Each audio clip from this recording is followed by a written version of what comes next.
And so you could start from literally nothing and then end up with something. The AI helps you build out the instruction set for itself. If you have not gotten into the back end of things, look for it.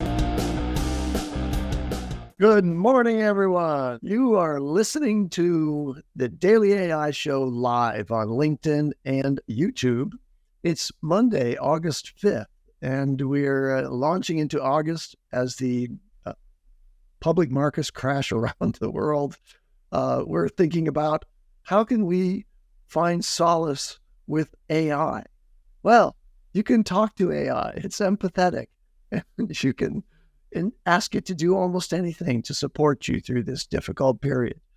The subject for today is how to iterate on prompting with a concept that has been coined by one of our mentors, Rachel Cook, as an MVP prompt. Now, the MVP in this context stands for minimum viable prompt, or minimum viable product. And what this is alluding to is that you don't need to have a really complete and internally consistent, excellent prompt to deliver to the AI in order to begin to get some good output from it. So our tagline on today's show, we're saying if it's good enough to do, then do it with like incompleteness. If it's worth doing, it's worth doing badly. Right? There you go. Okay, right. Well, I'm going to correct that by saying it's worth starting badly. The subject of today is all about conversational dialogue with the AI. Because an important point here is that while we have this model of prompt and then response to prompt, every single such exchange that you add in a live interaction with an AI is added to the context. And so you can progressively add information and requests to your series of prompts in order to refine and zero in on what the best possible output is. So we're on the cusp as a bunch of AI enthusiasts of a time when conversational model with AI is going to be much more relevant because of the advancements in the voice mode that the AI models are being trained with. Before, the voice interaction was basically just repeating whatever the text was without much attention to the nuances of spoken word that you can have when you use a live audio interaction with a live voice and audio interaction. You speaking to the AI with your natural, imperfect sentence formation and inflection and ideas, spilling out into the thing. Well, that's going to be a part of the conversation now going forward because of the capabilities of the AIs that are just now being delivered to the market. So whereas we have this concept of structured prompts, which has a very sort of formal structure and, needs to include X, Y, and Z, and we can talk about those things. We have a master prompt instructor with us today, Beth, who's has spent a number of her life years working on prompts now, and has also taught courses in prompting. Is an acknowledged expert, so I'm going to turn a lot of this over to her. But I'm basically spewing here as an example. If an AI were listening to me right now, it would by now have at least understood, as you probably do, what the whole picture is here that I'm talking about, which is you can start a conversation either in text or in voice with an AI as a prompt, and then you can get a response and then say something else, and by twists and turns, get to a very good result, which you can then capture and retain as a prompt. So, with all of that, this is the way humans speak. it's not the way AI necessarily speak, but they're getting to the point where they can understand this kind of drivel. Okay, to you, Beth. Okay, so I'm gonna add to that this is also something that people experience when they're sitting down to do something and they're like, oh, I need to write a prompt for it. And so one of the techniques, as Andy said, is to just start a conversation, right? Like, write me a LinkedIn post. That's a bad prompt, right? But it's going to give you something back. And now you have something to react to, right? Oh, write me a LinkedIn post without delp or those sorts of things. So the idea is that don't get stuck ruminating on what your prompt should be before you engage in it. The other piece of this is that there's a whole lot of information about how to write a good prompt. But let's agree that the definition of a good prompt is one that works, right? Like you're not being graded on how closely you connected to the structure that you were taught, or something that worked for 4.0 that is that was really necessary, because the higher the higher parameter, the higher level of reasoning, the more you're asking it to do higher reasoning pattern matching. Whereas if you're working with Sonnet or Haiku, which are Claude things, or 4.0 or 4.0 Mini, and then Gemma over on Gemini's site, they are more based in pattern matching. So this show, like we showed you a little bit in the AI Studio show, the way that I work with a prompt to ask and refine things by letting it give me a bunch of things, my editing that, and then my like rewriting history for the AI and saying, look how good you did. Excellent. Let's do that again with the next thing, right? So you can build it that way. That happens a little bit more in the back end, which is the playground, the AI Studio, the playground for OpenAI, AI Studio, or console for Anthropic Cloud. What Andy is also talking about is refining it through conversational, just like, hey, I have this. And you've all heard me say, I think, but my favorite way to do that is literally to have it elicit the information it needs out of me in order to give me the result that I'm asking for. And then, so I will say, hey, I need to write a LinkedIn prompt, or I have an idea that I would like to present to my team. Ask me questions about it. Right? Absolutely. That's like my primary method as well. Well, after you introduced that to us collectively, like a year ago, that was it's worked wonders for me when I've had to come up with something, especially if it's a subject I don't think I have mastery over. If I don't have a lot of background, it's the best way to get caught up. It's like, hey, I got to talk about this thing, or hey, I've got to develop a process for X, Y, or Z. Marketing or, advertising or business strategy or anything like that. And I really need to just work through my ideas. And I'm a bit of a conversationalist myself. I like to talk. I like to, throw ideas out there, get call and response and all those kinds of things. And that really gets the gears going. So having AI there as, as the whiteboard or as the partner to voice that back to me, it helps tremendously. And so you can start from literally nothing and then end up with something. And I think there's a couple of key milestones as part of that process that people can use as a takeaway. Number one, like I said, you can start from zero. You can literally just you could use a keyword to just get the process going, like you said, LinkedIn post. All right, cool. I want a LinkedIn post. I want a TikTok post. I want a YouTube post, whatever, And from there, you'll start off slow. You'll see, oh, this is not exactly what I wanted. I want more this. And then it changes it.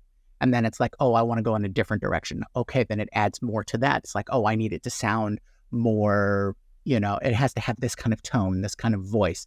And when people talk about adding your brand voice or having examples, right, doing that few shot method, this is what they're talking about. It's like, oh, here, I want it to sound like this post.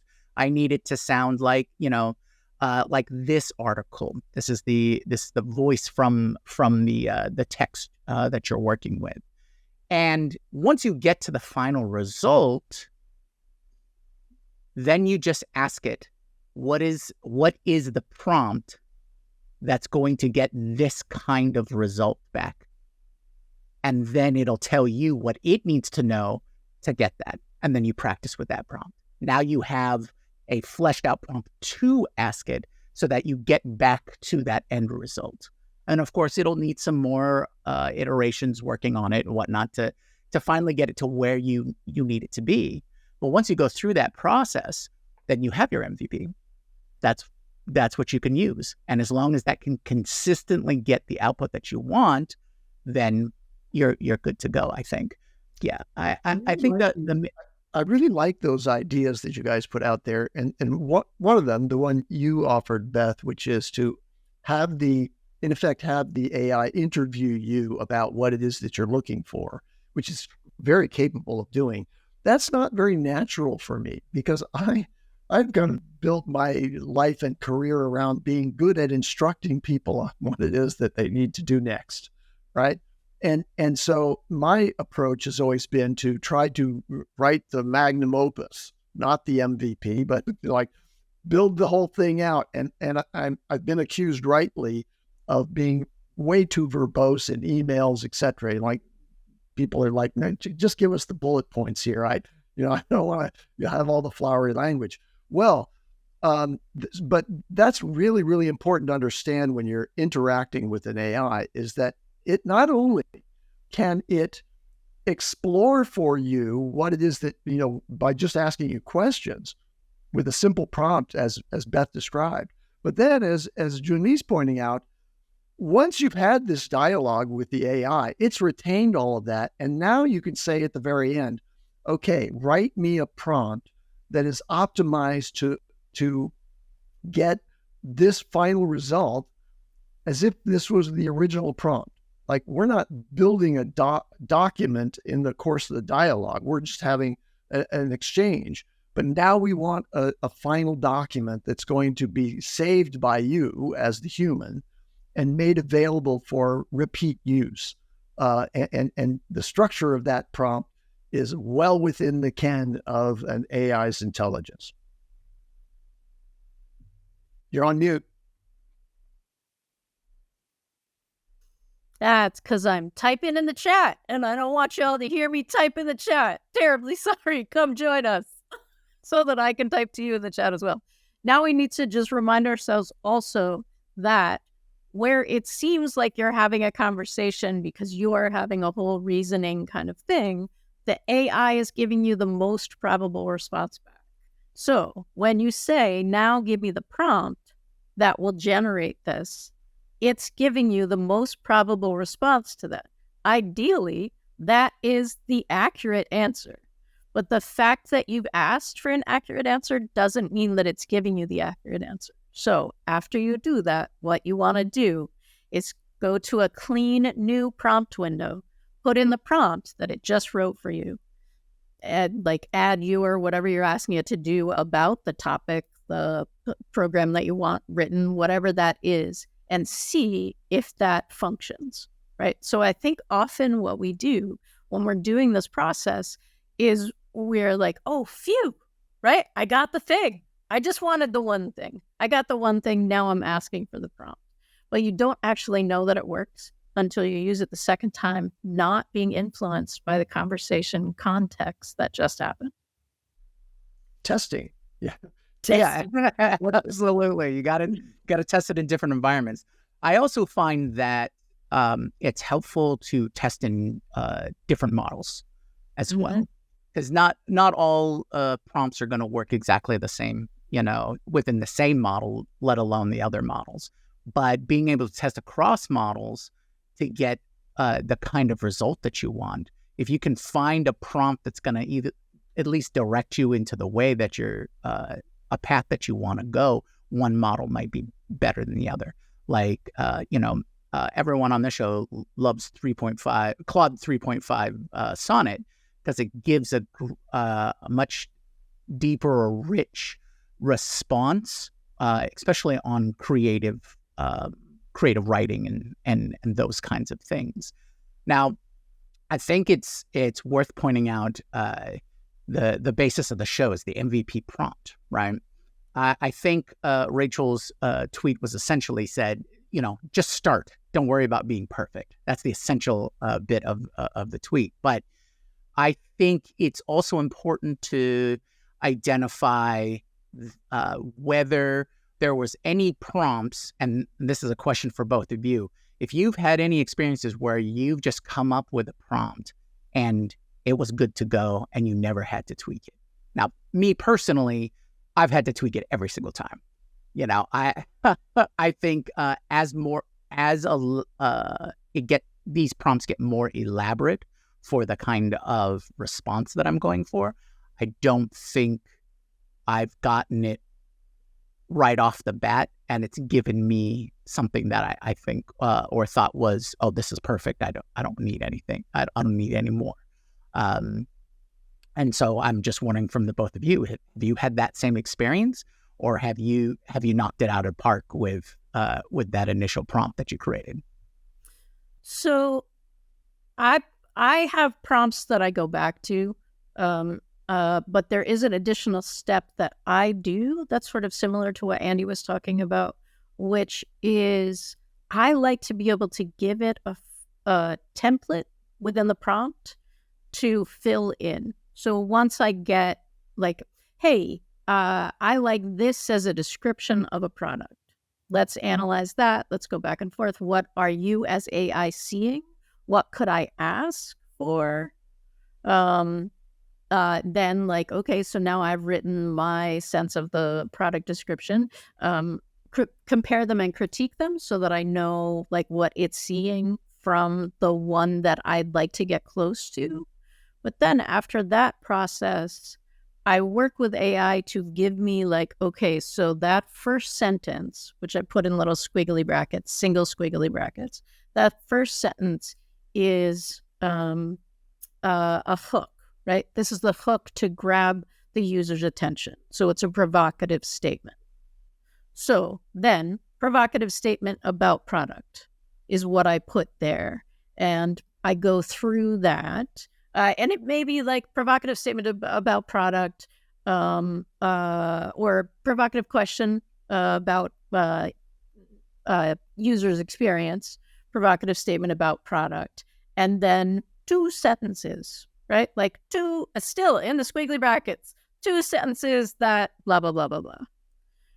That's the next step that I like to do because that gives me more consistent results. So okay. I make sure that we're on the same page with the AI conversationally. I then do some analysis on what that means, how AI is referencing what that could be called for an AI. Again, this is AI's most probable response for me. AI is not like your mother saying, if you want that, this is what I want you to ask. Right. And that's an agreement between 2 people. That's not an agreement between you and the AI, but it is a little bit more of a clue. And then I test that template. Those are my longest performing prompts, are the ones that I've templatized. So I want to talk to this whole subject and what you're bringing into the point of discussion here is there are some prompts that you do just on the fly, and you're looking for something that you don't know or think you'll probably ever use again. And then there are others where you're actually trying to build something that's going to be reusable. And I want to use the context of custom GPTs as a way of illustrating the difference between a conversational approach to prompt development and a structured approach. And if you've never done it before, it's worth going into the custom GPT framework that OpenAI has provided. And there you have 2 different modes of building a custom GPT. Mm-hmm. One's called Create, I think. I forget now. what has been a while since I went in and built custom GPTs. And the other one is giving you the full sort of panel of all the different configurations that you can, assign to this custom GPT as part of its overall instruction set. And in there is an open block for the instructions.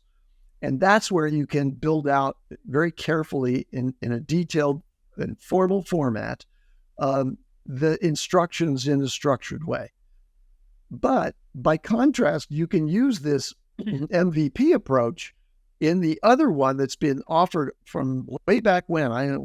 Approximately what month were custom GPTs launched? Do either of you have a recollection of that? It seems like it's coming up on a year. So they were announced at Dev Day, which was November, maybe November 6th. I have no idea why these dates stick in my head. And they could be wrong. But then they came for real a couple of weeks later. I think that was one of the things that was announced. So 3/4 of a year or so, we've had access to custom GPTs, a really useful, model of application development. And there's this way that they help you. The AI helps you build out the instruction set for itself by doing a dialogue with you. You just give it a general purpose instruction like Beth was offering. Like, I want to build a poem generator for people to use. And it's going to ask you a question back. And that builder create, I forget what the terminology is within custom GPTs. I never look at the labels anymore. That goes through a process. And what's happening behind the scenes is everything that happens in that dialogue is being stored in the knowledge of that custom GPT as its instructions. Now, if you've done it that way and you jump over to the panel, there's just 2 tabs, you jump over for the same custom GPT to the instruction panel, what you'll see in the actual instruction block is just a very spare, generalized description of what that whole dialogue was about. And so you can't really edit the instructions as detailed as they were in your ongoing dialogue where you said, oh no, I want to have this happen when the user does this. That's not going to be printed out there in the instructions, but it's behind the scenes. It's been captured. And that's true of when you're doing a real-time interactive conversation with a frontier model as well.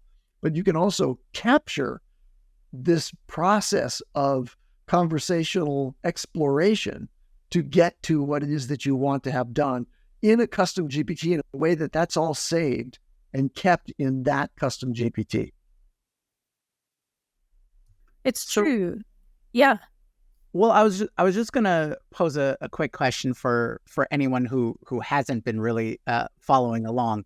I know Justin, Jen, and Cisco are probably all old hands at this by now, but since we're talking about MVP prompts, what would be both of your look at or takeaways, maybe shortcuts, I guess we could call them, for getting up and running? We've already talked about the conversational side.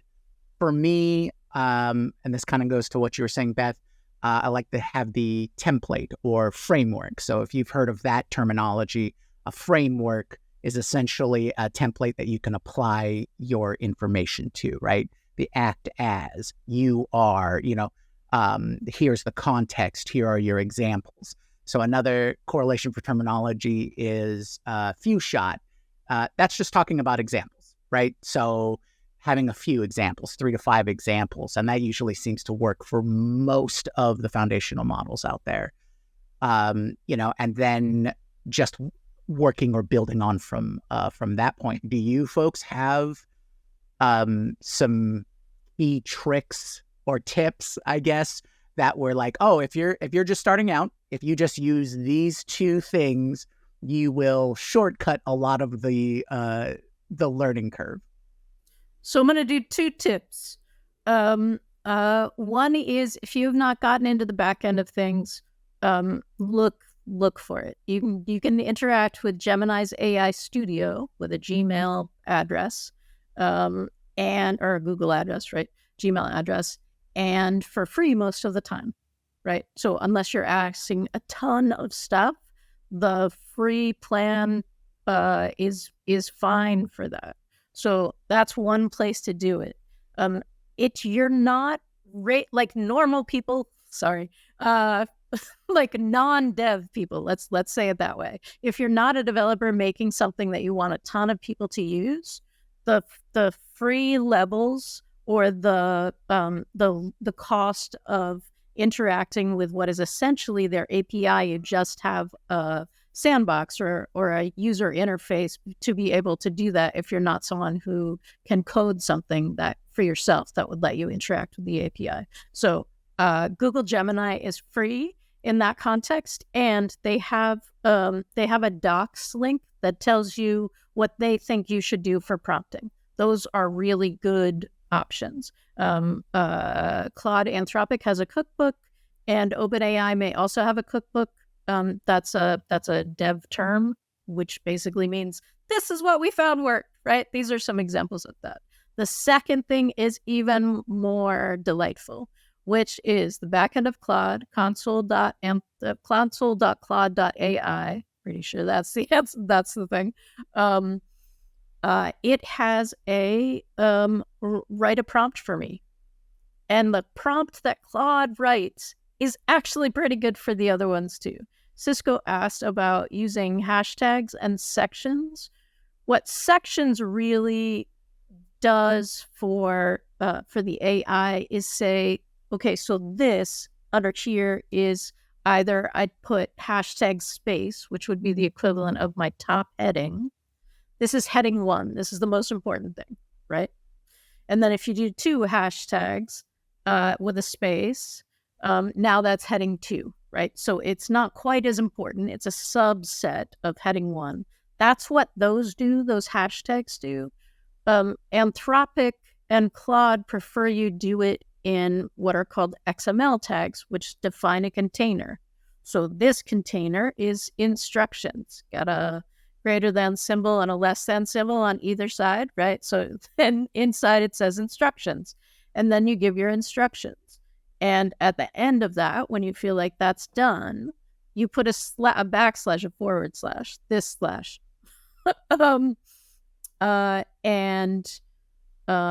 And then instructions, right? So that closes the container. You open the door with the first piece, which doesn't have the slash in it, and you close it with the second piece, exact, but now it has a slash.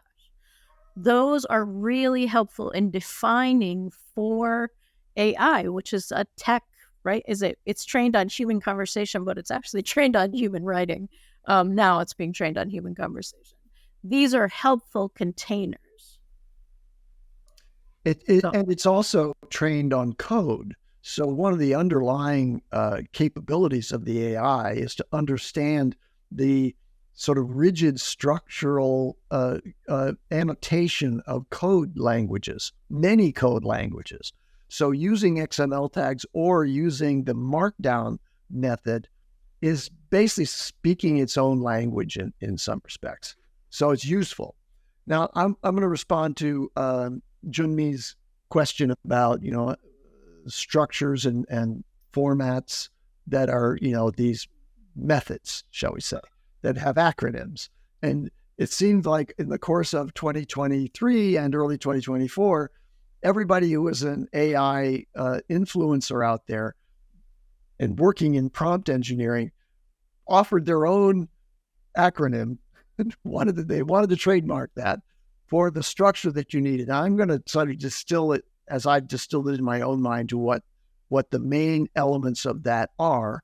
And I think that you can do that in just natural language, sentences within a paragraph, or you can give it the structure by adding the markdown and or XML tags to separate these and tell the AI that this sentence that I'm going to write now is about this part of this format. Now, that format starts out with, the AI has an enormous volume of learning, and it's captured somehow magically in all of these hidden layers of the deep neural network. And what you want to do is focus the AI on that area of its knowledge that is most relevant to the task you're asking it to perform. And that's assigning the AI a role or act as. And so the first element of this structure is to give it a persona. Give it like you are, if you've ever seen it in one of these, it says you are a helpful assistant. That's the simplest one. Act as a helpful assistant is the very simplest and most broadly defined assignment of a role to the AI. The next one is to provide it some context about the task or ask that you are giving. So I call it context, but that's confusingly similar to the whole use of the word context in AI, which is everything that the AI is given in order to operate its inference and give you a response. So I'm going to, for the purpose of this one, and not to be confusing, I'm going to say the ask. So you've got assigned the role, and now you're going to give it the ask. What I'm asking you to do is to do this. That's the next one. The third part of it is constraints. What is in some of the limits or shapes that you want to have the output take? And then you can add, so that's three of them, right? The role, the ask, and the constraints, like make it short, use simple language. These are constraints. And then you can give it express instructions if you want to. And those instructions, as we've learned over the course of time, happen best when you use examples. So here's the instruction. You're going to, produce an output that has three elements, and it's going to, I want you to add this X, Y, and Z to it. And now here's an example of an output that has X, Y, and Z in it. And that's kind of the instructions that allow you to shape the response along with the other sort of elements of that framework. That was the word I was meaning to use there that you used, Jyunmi. Frameworks for prompting. Yeah, and just to quickly reiterate and go back to what Cisco's question, I think the frameworks and the tags and whatnot, that structure goes to help far more with automations.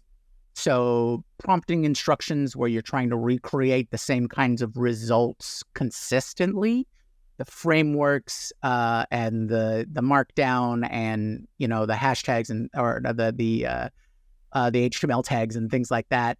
That all really helps when you're trying to create an instructional prompt that's for automation, because you really need to dial in, because it's very important that you get the same kind of output or the same structured output consistently. So I think that's it helps overall, but I think you really do need to use it when you want to try to create a prompt for automation. Nope. So I'm gonna push back just slightly and say what is working, right? So again, we're saying like these are some things that you can use to get started. But if you have a prompt that has examples that says, write me something like this, and then this equals example 1, example 2, example 3, example 4, and it gives you write me something like this on topic, right? And then you have examples, this equals these examples, and then topic equals pool cleaning, and it works for you. That's the structure that's working. It's not a bad prompt because you didn't tell it what role it had, right? So, and it's not a good prompt because you did tell it what role it had, and it looks like a perfect prompt. And that's the idea of the MVP prompt, right? MVP comes from most viable product, right? Like, so what's the minimum viable product? so that it's the minimum that gets the job done. What we're saying in this is that actually, if it works for you, that's excellent, right? That could be the MVP. It could also be what is the other thing? The most, but I don't know. Maybe I said it right? Maybe it is the most viable prompt. If it's working for you, that's the answer of whether it's a good prompt, of whether it's a successful prompt. Yes, I think what we mean is the fully featured prompt. So, minimum viable product is you restrict down to the features that are the most essential to capturing the essential value proposition of whatever your product is. Similarly, for a prompt, the minimum viable prompt is here's the skeletal outline of what I need, but I may have some other constraints and additional instructions that I want to use or add in order to get to the fully featured prompt that is full of structure. And so I think that that's a great way of capturing that you're in the process of building something out to a valuable tool that can be reused. Right. And again, I think we're saying the same thing, just slightly differently, but I want to put the emphasis on that when it is fully featured, that is determined by the fact that it did what you wanted and it does it without any other context of the conversation. You can pull it out and plop it somewhere. That's the fully featured. Examples help with that. Examples are key. Like you could potentially get a fully featured prompt with examples. Again, like the fully featured prompt examples. really may just be, do it like this, please, and then with examples, right? Or again, like a simple write me a LinkedIn prompt. Yeah. I want to just, as we wrap up here. Sorry, it's Monday. As we wrap up here, I just want to mention that from the very earliest days, indeed within custom GPTs, there was at both inside custom GPTs and outside a tool called Prompt Perfect, which was using an AI to help you write the prompt.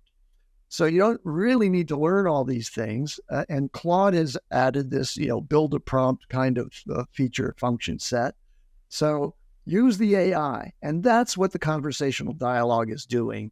And the AI can not only do that through a conversation, but it can also take a simple, sort of minimum expression of what you're looking for and generate a prompt that is fully featured. And then you can start to iterate and refine that fully featured prompt and save it. So we're not going to go deeper into it, but I just want to mention Cisco is talking about writing prompts that go through prompt drift. So they work and then they stop giving you quite as good results, and then at some point it's just not the way to do it. This is actually one of the reasons that few-shot prompting becomes so important, because what is happening often with prompt drift is that the words that are being used to elicit the response start to shift in meaning a little bit. They have a little bit less zing to them maybe over time as updates get made. But in general, examples are examples, right? Like that, that's one of the reasons that's really helpful. Justin also said, yes, absolutely. He has designed a prompt that tells it it's a PhD AI scientist, prompt engineer on the level of Jan LeCun. We love Jan. It rates prompts from 1 to 10, gives feedback, and then iteratively approves it until it scores a 10, which is just brilliant. So that's the do-it-yourself version. And the other options are cookbooks and the console of Claude. Those are my two favorite. Yeah. All right. Well, thanks everyone for hanging with us on this fundamental show, which is fundamental in the sense that our conversations with AI are done through prompts. And this has been an exploration of what the basics of prompting are. If you want to learn more, talk to Beth. She's got a whole course for it. Anyway, come join us again tomorrow. I don't know exactly. I don't have that up and running, but Denmark. What is Denmark doing that they're winning at AI? Because in the studies that are international, Denmark is like one of the benchmarks that people hit. they're happy people. That's why they're happy to work with their AIs. All right. That's the end of the show today. Check us out at thedailyAIshow.com and sign up for our newsletter there. You'll enjoy it. Aloha.